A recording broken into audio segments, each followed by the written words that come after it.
చెప్తానంటే మా students sir ఏ చిన్న ప్రాబ్లం లేకుండా సక్సెస్ఫుల్ గా ఏ బ్యాచ్ చూడలేదమ్మా నేను మిస్అండర్స్టాండ్ లేకుండా సక్సెస్ఫుల్ గా ఏ విషయంలోనే కానీ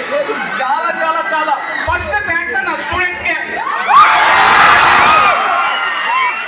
నా తరఫు నుంచి మీ తరఫు నుంచి సార్కి రిక్వెస్ట్ సార్ వీళ్ళు చాలా సైలెంట్ గా ఉన్నారు మంచి పిల్లలు కాబట్టి ఫేర్వెల్ కూడా సైలెంట్ గానే ఉంటారు కాబట్టి ప్లీజ్ సార్